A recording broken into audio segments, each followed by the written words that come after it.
रविंद्र सिंह भाटी शिव विधायक कह रहे हैं कि ये निर्णय आनन फानन में किया गया। पोखरण में ट्रॉमा सेंटर का कार्य जो है लंबे समय से लंबित पड़ा है, तो अब क्या उम्मीद की जा सकती है कि इसको फास्ट प्रक्रिया में लेके जल्दी इस कार्य को पूरा करवाया जाए और कब तक पूरा करवाया जा सकता है? क्या आपको लगता है कि रविंद्र सिंह भाटी इस मुद्दे में राजनीति कर रहे हैं? जिलाधीश कलेक्टर महोदय के चैम्बर में तो सब सहमत हो रहे हैं कि ये जो आप हमने दिया, आपने मान लिया, सब ठीक है। और धरना स्थल पर जा करके वातावरण बदल जाता है। और दुख का विषय है कि अंदर हाँ और बाहर आने के बाद कि हम धरना समाप्त नहीं करेंगे। तो इनकी मुख्य आजीविका पशुधन पर ही है और ओरण उनका एक मुख्य साधन। तो ऐसे में अगर कंपनियां उनकी जमीनों पर जो है प्लांट स्थापित कर देगी तो उनकी आजीविका का क्या होगा? हम खुद कब्जा करके बैठे हैं स्थानीय लोग गोचर ओरण में, उनके लिए भी चिन्हित कर रहे हैं हम लोग। जो है बस संचालक है उनकी तो लापरवाही थी, साथ में परिवहन विभाग की भी बड़ी लापरवाही सामने आई है, क्योंकि परिवहन विभाग का काम है मॉनिटरिंग करना, देखरेख करना, लेकिन परिवहन विभाग की लापरवाही इस दौरान सामने आई है। तो क्या उम्मीद की जा सकती है कि अब परिवहन विभाग में जो है परिवहन व्यवस्था में सुधार के लिए कुछ ठोस कदम अपनाए जाएंगे? आप लगातार इनसे मुलाकातें कर रही है सरकार और प्रशासन की तरफ से, और एक विधायक के नाते आपने जो है इन परिवारों से मुलाकात करके आपसे क्या उम्मीद की जा सकती है राहत की, या आपने कोई राहत पहुंचाई है? पूर्व में जो है एसडीएम थे प्रभजोत सिंह गिल, उनके नेतृत्व में ये प्रस्ताव ले लिए थे, अब वापस उन्हीं प्रस्तावों को लेकर जो है समय जाया किया जा रहा है। तो जब जैसलमेर की जमीन जो है सौर ऊर्जा उत्पादन कर रही है और पूरे देश की पूर्ति कर रही है, तो क्यों न जैसलमेर बाड़मेर के लोगों को ये बिजली सस्ती दर पर उपलब्ध हो। नमस्कार, मेरा नाम कुलदीप है और हमारे साथ है पोखरण से विधायक महंत प्रतापपुरी। वैसे तो दीपावली है, लेकिन इस क्षेत्र में अब की बार दीपावली कुछ फीकी नजर आ रही है, क्योंकि यहाँ जैसलमेर बस अग्निकांड में दुखद हादसा हुआ। इससे यहाँ के लोग काफ़ी दुखी है। हमारे साथ विधायक महंत प्रतापपुरी है, जो इस क्षेत्र में अभी लगातार दौरा कर रहे हैं और शोकाकुल परिवारजनों से मुलाकात भी कर रहे हैं। विधायक जी, आप शोकाकुल परिवार से लगातार मुलाकात कर रहे हैं, क्या राहत दी जा रही और क्या संदेश देना चाहिए? दीपावली से पहले एक गमगीन दिन आया और दुखांतिता घटी जैसलमेर जिले के अंदर, जो हम सबको अंदर से झकझोर के रख दिया। उन परिवारों में क्या बीती है जिनके स्वजन आज दीपावली पर उनके साथ नहीं है। निश्चय ही एक प्रकृति और परमात्मा जो करता है हम सबको सहन करना पड़ता है, परंतु इस दुख की घड़िया में हमारा धर्म बनता है कि उनको संबल बनाए, उनको साथ दें। तो मेरा कर्तव्य बनता है कि मैं उनके साथ हर प्रकार से खड़ा रहूं और बस उन्हें प्रार्थना करता हूं कि उन आत्माओं को भगवान अपने श्री चरणों में स्थान दे और परिवार को संबल और मजबूती दे। आप लगातार इनसे मुलाकातें कर रही है सरकार और प्रशासन की तरफ से, और एक विधायक के नाते आपने जो है इन परिवारों से मुलाकात करके आपसे क्या उम्मीद की जा सकती है राहत की, या आपने कोई राहत पहुंचाई है? जैसे ही घटना घटी तुरंत ही मैं वहाँ बाहर जहाँ प्रवास से था तुरंत सारे कार्यक्रम निरस्त करके वहाँ मौके पर पहुँचा, और जब तक पार्थिव शरीर यथोचित स्थान पर ससम्मान नहीं पहुँचे तब तक मैं वहीं रहा और कोशिश की कि जो उपचार करने के योग्य है, जिनको अस्पताल तुरंत पहुँचाया उनको शीघ्रातिशीघ्र पहुँचाया जोधपुर तक। हर इच्छा प्रबल है, इसमें अपन क्या कर सकते हैं, परंतु आज दिन तक हम लोग उनके साथ में हैं।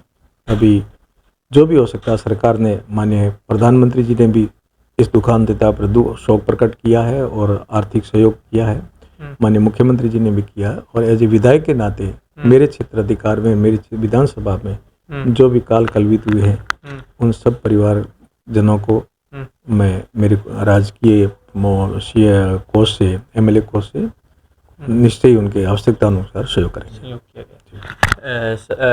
सर, इसमें एक देखने को मिल रहा है कि जो है बस संचालक है उनकी तो लापरवाही थी, साथ में परिवहन विभाग की भी बड़ी लापरवाही सामने आई है, क्योंकि परिवहन विभाग का काम है मॉनिटरिंग करना, देखरेख करना, लेकिन परिवहन विभाग की लापरवाही इस दौरान सामने आई है। तो क्या उम्मीद की जा सकती है कि अब परिवहन विभाग में जो है परिवहन व्यवस्था में सुधार के लिए कुछ ठोस कदम अपनाए जाएंगे? जरूर होगा, क्योंकि माननीय सीएम साहब खुद पधारे थे, मुख्यमंत्री जी, उन्होंने बहुत गहनता से इस घटना को नज़दीकी से देखा, बस के अंदर जा करके भी देखा और एक से चर्चा भी की है। तो इस बारे में ज़रूरी चर्चा और जांच का विषय है, इसलिए ज़रूर होगा और कैबिनेट में भी ये चर्चा होगी और आगे आगामी समय में राजस्थान में और कुछ नियमों में संशोधन किया जाएगा परिवहन को लेकर के, ऐसी मुझे आशा है। जो भी घायल थे उन्हें जोधपुर रेफर किया गया। सब जानते हैं कि जोधपुर की जैसलमेर से दूरी करीब 5 घंटे का सफ़र तय करके जाना पड़ता है। इस दौरान जो घायल थे उन्हें काफ़ी समस्याओं का सामना करना पड़ा। पोखरण में ट्रॉमा सेंटर का कार्य जो है लंबे समय से लंबित पड़ा है। तो अब क्या उम्मीद की जा सकती है कि इसको फास्ट प्रक्रिया में लेके जल्दी इस कार्य को पूरा करवाया जाए, और कब तक पूरा करवाया जा सकता है? बिल्कुल इस समय अवधि पर ही हो रहा है, कोई ज़्यादा नहीं। जो इसका समय अवधि तय थी, हम लोग लगातार उसको देख रेख भी कर रहे हैं, ठेकेदार से भी मिल रहे हैं, और डॉक्टर टीम है जो हमारी, उनसे भी चर्चा होती है कि समय अवधि पर हुआ। अभी दिशा की बैठक में माननीय केंद्रीय मंत्री जी गजेंद्र सिंह जी थे, हम सब ने ये प्रश्न भी उठाया था कि इसको समय अवधि पर पूरा किया जाए, परंतु ये घटना घट गई। हरी इच्छा है तो भगवान करे कि ये जल्दी जल्दी शीघ्र तैयार हो, और जिससे आगे कभी भी ऐसी कोई अनहोनी होती हो तो ये हमारे लिए एक जीवनदायी हॉस्पिटल बन करके खड़ा होगा। ऐसे ही जैसलमेर का है, उसमें भी काम चल रहा है, और यदि कोई अनियमितता है तो उनके विरुद्ध कार्रवाई भी करवाएंगे। एक जैसलमेर में लंबे समय से करीब 34 दिनों से ओरण बचाओ संघर्ष समिति द्वारा धरना दिया जा रहा था। कल आपके नेतृत्व में देर रात तक जो है मीटिंग की गई। लंबे समय से आप इसका नेतृत्व भी कर रहे हैं, मॉनिटरिंग कर रहे हैं, तो आपके नेतृत्व में जो है कल समझौता हुआ है। जनता जानना चाहती है कि इस समझौते में क्या निर्णय लिया गया, और जो है आगामी समय में क्या राह दी जाएगी, क्या जो ओरण और गोचर के लिए यहाँ जो आंदोलन कर रहे हैं उनकी मांगे मानी जाएगी, क्या निर्णय लिया? निश्चय ये मांग जैसलमेर की जनता की बड़ी मांग है और आवश्यक मांग है, जिसके लिए हम सब लोग एक हैं और कटिबद्ध होकर के करना है। क्योंकि जो धरना स्थल पर बैठे बड़े पर्यावरण प्रेमी हैं, गो प्रेमी हैं, जिन्होंने बड़ा लंबा और बड़ा संघर्ष किया तब किया। परंतु मैं निवेदन करना चाहता हूँ कि ये धरना स्थल पर जब जैसलमेर में बहुत बड़ा एक आंदोलन हुआ और एक जनसैलाब आया था, उसी दिन जो विषय रखे थे सारे के सारे पर कलेक्टर महोदय ने लिखित आदेश निकाल दिए थे। जो धरना स्थल पर बैठे थे उन्होंने कहा हमारी ये मांगे हैं, ये पूरी करो। सब हो गई थी। पूज्य गोरखनाथ जी बाप जी उपस्थित थे, महारावल साहब उपस्थित थे, और आंदोलन जो कर रहे थे सभी बंधु वहाँ थे। सब ने वहाँ सहमति करी, कहा ठीक है। जिलाधीश कलेक्टर महोदय के चैम्बर में तो सब सहमत हो रहे हैं कि ये जो आप हमने दिया, आपने मान लिया, सब ठीक है। और धरना स्थल पर जा करके वातावरण बदल जाता है। और दुख का विषय है कि अंदर हाँ और बाहर आने के बाद कि हम धरना समाप्त नहीं करेंगे, तो कहीं न कहीं जो थोड़ा सी विसंगति रही थी उनको करने के लिए हम लगातार चिंतन कर रहे थे, प्रयास कर रहे थे। और कलेक्टर महोदय ने भी केवल मात्र उसके बाद ऐसा नहीं काम नहीं किया हो, जिलाधीश ने और जिलाधीश की पूरी टीम ने, अधिकारियों ने लगातार प्रवास किए हैं, लगातार संपर्क किए हैं, क्योंकि जैसलमेर की विस्तृत और भौगोलिक परिस्थिति बड़ी विषम है। एक काम करने में, एक दिन के सर्वे करने में 3-4 दिन लगते हैं। उन्होंने प्रयास किया है। वर्किंग डे 30 दिन होते हैं, 30 दिन में और काम भी आ जाते, जैसे ये अपने दुकानदीता घटना घट गई तो 5-7 दिन तो इसमें लग गए अधिकारी लोग, बीच में कुछ और हो जाता है। कुल मिलाकर के सभी गंभीरता से इस विषय को ले हुए थे, सभी इसमें सतत लगे हुए थे। मैं भी जैसे उस दिन से आंदोलन था, हड़ताल थी, जैसलमेर बंद था, उस दिन मैं निकल करके शीघ्र ही माननीय मुख्यमंत्री जी से मिला हूँ, अधिकारियों से मिला, जयपुर जाकर के मैंने चर्चा की। उन्हें वहीं से मैंने आंदोलन जो पर बैठे थे उन लोगों को सूचना दी कि भी अपने सकारात्मक वातावरण बना है, अच्छी वार्ता हुई है और अच्छा मन है। तो कुल मिला के कल तो बहुत अच्छा हुआ कि सबके अंदर सकारात्मक भाव थे। वैसे तो वही बातें वापस पुनरावृत्ति हुई है जो उस दिन होनी थी और हो गई थी, उन्हीं का कल किया। कोई नया कोई समझौते में नहीं डाला है, परंतु कुछ रह गया था तो भी कहा कि आप निश्चिंत रहें कि जो आपकी भावना उसका सम्मान नहीं, आपको साथ देंगे। आप और हम सामने नहीं है, आपका एक अंग है, आपका एक हिस्सा है। यहाँ के विधायक के नाते मैं और छोटू सिंह जी, हमारी जहाँ भूमिका वहाँ हम ईमानदारी से निभाएंगे। आप कह रहे हैं सकारात्मक हुआ है। हाँ। और रविंद्र सिंह भाटी शिव विधायक कह रहे हैं कि ये निर्णय आनन फानन में किया गया है, क्या कहना चाहिए? ऐसा नहीं है, आनन फानन में इसमें समय लगता है। माने विधायक महोदय रविंद्र सिंह जी भाटी जी स्वयं जानते हैं कि कानूनी प्रक्रिया में या किसी काम में समय लगता ही लगता है। तो लगातार काम कर रहे हैं, आगे भी करेंगे। ये बहुत पुरानी विसंगति है।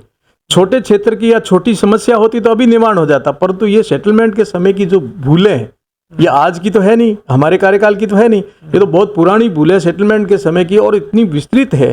गोचर, ओरण, तालाब, नाडी, नाले, सार्वजनिक, खड़ीन, ऐसे करके सब की विसंगतियां हैं, उनको दूर करना तो वापिस करेंगे। यह है तो सेटलमेंट का विषय। फिर भी हम लोगों ने कहा कि इसको अभी करवाना है, तो उसमें टाइम लग रहा है, परंतु गति है। और सकारात्मक भाव के साथ में कहूँ तो आनन फानन में नहीं हुआ है, ये लगातार चल रहा है। समय लगेगा क्योंकि वर्किंग डे एक अधिकारी को एक जगह ड्यूटी नहीं देनी पड़ती है, एक अधिकारी को कई जिम्मेदारियां निभानी पड़ती है। तो उन जिम्मेदारियों में से समय निकाल करके इसको महत्वपूर्ण मान करके समय दे रहे हैं और आगे भी समय पर करेंगे। कल बैठे हैं तो बात हुई है, कलेक्टर साहब ने उनको सभी हमारे जो बंधु बैठे थे आंदोलन कर रहा हूँ सबसे बात की कि भाई आप बताइए कि कितने दिन हम कर सकते हैं। तो उन्होंने कहा कि इतने दिन तो लग सकते हैं।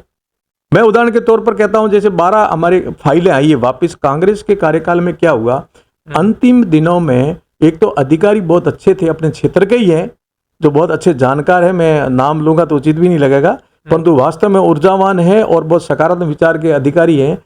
उन अधिकारी ने ही सारी की थी योजना, जो श्रेय मिल गया उस समय की सरकार को। और जबकि यदि करवाते तो 11 फाइलें वहां क्रॉस लगा करके वापस उनके कार्यकाल में आई है कि ये नहीं हो सकती। और अब हम लोग उनको करवाने का पूरा प्रयास करेंगे, उनमें जो कमियां रही उनको ठीक करके वापस भेजा जाए। कुछ अलॉटमेंट होगी कंपनियों को, उसमें भी सार्वजनिक जगह यदि छूटी है तो उनका भी सर्वे करना चाहिए। भविष्य में जो प्रस्तावित है उनका भी करवा रहे हैं, फिर गोचर, फिर आवास, फिर सारा पशुधन, क्या क्या करना, बहुत लंबी काम है। तो ये कोई छोटा काम नहीं कि ये कर दिया कह दिया कर दो, इसमें बहुत बड़ा समय लगता है, बहुत बड़ा तंत्र लगता है, बहुत बड़े लोग लगते हैं, मैन पावर लगता है, बहुत बड़ा और भी खर्चा होता है, तब जाकर के योजना में इतना कुछ आगे बढ़ते हैं। निश्चय ही मैं आपके माध्यम से कहना चाहता हूँ कि आनंद फानन में भी नहीं हुआ और ना हड़बड़ाहट में हुआ, ना किसी के दबाव में हुआ। ये हम सबका प्रयास है और सबको सकारात्मक भाव के साथ में इसमें राजनीतिक लाभ लेने के लिए कुछ नहीं करना है, इसमें तो आशीर्वाद लेना है गौ माता का और यहाँ की जनता का। इसलिए हम सबको सकारात्मक भाव के साथ पार्टी से ऊपर उठ करके और व्यक्तिगत स्वार्थों से ऊपर उठ करके इसमें हम सब एक होकर के इसमें सफलता प्राप्त करें। क्या आपको लगता है कि रविंद्र सिंह भाटी इस मुद्दे में राजनीति कर रहे हैं? नहीं, मैं तो क्या कह सकता हूँ, आप सब लोग मेरे से भी ज़्यादा जानी है और आप लोग इसमें देखेंगे, युवा आदमी है, उनका राजनीतिक जीवन है और उनके एक अपना तौर तरीका है। मेरा सवाल इसलिए है क्योंकि सर आप रात को जाते हैं, लगातार वहाँ इस पूरी प्रक्रिया में आप शामिल रहे हैं और वो फाइनल हो जाने के बाद में बयान जारी करते हैं कि ये आनन फानन में किया गया। तो क्या ये राजनीति है या उनकी राजनीतिक महत्वाकांक्षा? देखिए, मैं पुनः कहूँगा उनकी शैली है, उनका तौर तरीका, उनका ढंग है, क्योंकि वो एक युवा उभरते हुए जनप्रतिनिधि नेता है।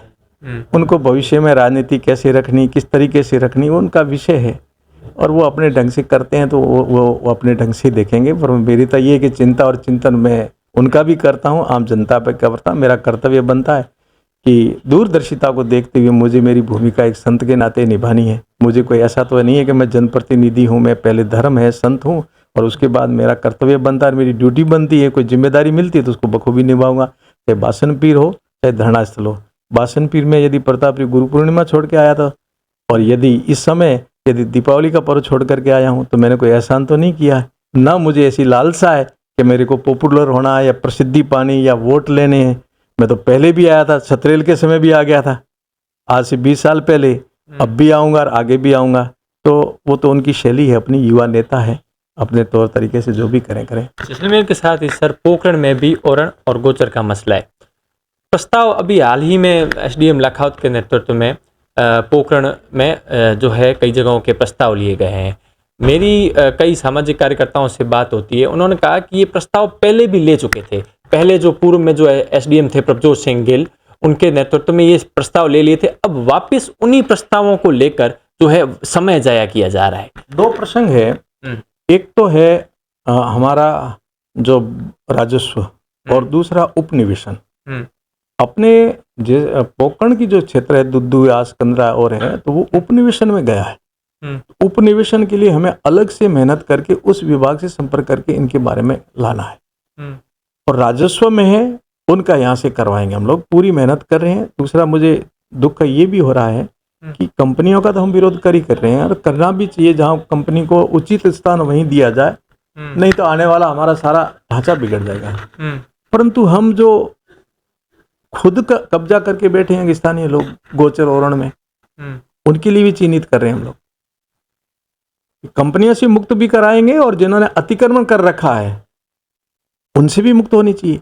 हमारे पुरखे तो इतना था कि एक दांतुन की लकड़ी भी ओरण गोचर से नहीं तोड़ते थे और हम सैकड़ों बीघे खड़ रहे हैं, खा रहे हैं।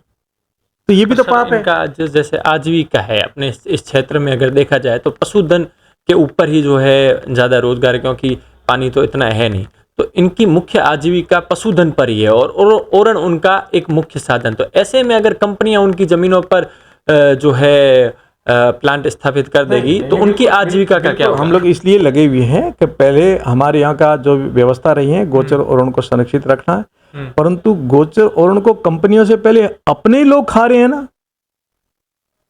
सैकड़ों बीघे खड़ रहे हैं। एक एक गांव में जाकर के देखेंगे तो पता चलता है कि ये क्या हो रहा है। एक तरफ तो हम आंदोलन कर रहे हैं, हमारे भक्त लोग बैठे हैं, दूसरे भी यहाँ के स्थानीय लोग आंखें मूंद के सैकड़ों बीघे गोचर ओरण पर कब्जा करके अनाज उत्पादन करके खा रहे हैं। कितना पाप है। दोनों तरफ से होना चाहिए, कंपनियों को भी यथोचित स्थान पर देना चाहिए। यदि भूमिहीन किसान है तो उसकी अलॉटमेंट, परंतु भूमिहीन है और आप यदि गोचर ओरण को दबाते तो ये ठीक नहीं है। मत दबाओ गोचर ओरण को, मत खड़ो, भूखे नहीं मरोगे आप, परंतु ये पाप का कर्म मत करो। कंपनियों की बात की सर आपने, एक तरह से देखा जाए तो वैकल्पिक ऊर्जा जो सौर ऊर्जा के लिए है वो पर्यावरण दृष्टि से एक सही फैसला है। जैसलमेर की जो भूमि है वो पूरी देश को वैकल्पिक ऊर्जा प्रदान कर रही है। लेकिन दूसरी तरफ देखा जाए तो अपने ही क्षेत्र में बिजली की कमी है, अपने ही क्षेत्र के लोगों को बिजली महंगी मिल रही है। तो जब जैसलमेर की जमीन जो है सौर ऊर्जा उत्पादन कर रही है और पूरे देश की पूर्ति कर रही है, तो क्यों ना जैसलमेर बाड़मेर के लोगों को यह बिजली सस्ती दर पर उपलब्ध हो। ये नियम बने हुए हैं, विधान बना हुआ नियम, उत्पादन विद्युत का कहाँ और कैसे खर्च किया जाए, इसमें जब भी आवश्यकता हो हम लोग ये सुझाव दे रहे हैं, इसमें संशोधन किया जाए। अब तो ऐसा है कि पैदा भले यहाँ होगी, बिहार में भी जा सकती है, उत्तर प्रदेश में भी जा सकती है, कोटा में भी जा सकती है, अन्य जगह जा सकती है। एक नियम बना हुआ है।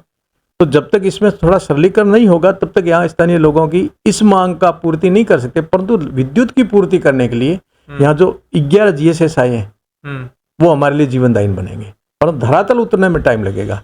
विद्युत यहाँ पैदा हो रही है और यहीं खर्च होनी चाहिए, ये भी नियम में नहीं है, इसमें संशोधन करना चाहिए। बड़ा विषय है, मेरा विषय भी नहीं है, ये कैबिनेट का विषय है, केंद्र का विषय है। इसमें जरूर आवश्यकता होगी तब सरकार परिवर्तन करेगी। परंतु मेरा कोशिश ये है कि मेरे यहाँ स्थानीय लोगों की विद्युत की समस्या का समाधान करने के लिए मैं ज़्यादा से ज़्यादा बजट में यहाँ के लिए सुविधा लाऊं। तो मैं बड़ी प्रसन्नता के साथ कह रहा हूँ, बधाई देता हूँ मुख्यमंत्री जी को। उन्होंने सबसे ज़्यादा राजस्थान में यदि GSS दिए तो पोखरण को दिए, तो निश्चय आने वाले टाइम में ये समस्या का समाधान होगा। आज दीपावली का दिन है, अपने क्षेत्र के लोगों को और पूरे प्रदेश के लोगों को क्या संदेश देना चाहेंगे? दीपावली पर्व हमारे लिए बहुत बड़ा एक सौगात है और एक संदेश है और एक संकेत है और हमारे लिए प्रेरणा देने, क्योंकि भगवान राम जब लंका पर विजय करके वापस आए थे दीपावली का पर्व शुरू हुआ। और भी कुछ कारण बताते हैं पर ये मुख्य कारण है। मैं मानता हूँ कि असत्य पर सत्य की जीत, पाप अत्याचार पर न्याय और दुष्ट प्रवृत्तियों का दमन ये हुआ है। प्रदेश में भी ऐसा वातावरण रहे कि हम सब लोग उस पथ पर चले, राम राज्य की तरफ बढ़े और भगवान राम के राज्य में जैसे जनता सुखद रहती थी ऐसे हम सब लोग मिल करके इस प्रदेश की प्रगति के लिए, यहाँ के सौहार्द के लिए, शांति के लिए और विकास के लिए हम सबका कर्तव्य बनता। आप सब लोग आइए दीपावली पर संकल्प लें, दीपावली पर्व को अच्छा मनाएं और आने वाले समय में हम बहुत कुछ उन्नति के पथ पर चल करके, प्रगति के पथ पर चल कर देश और प्रदेश के विकास में अपना योगदान दें। यही मेरी शुभकामनाएं।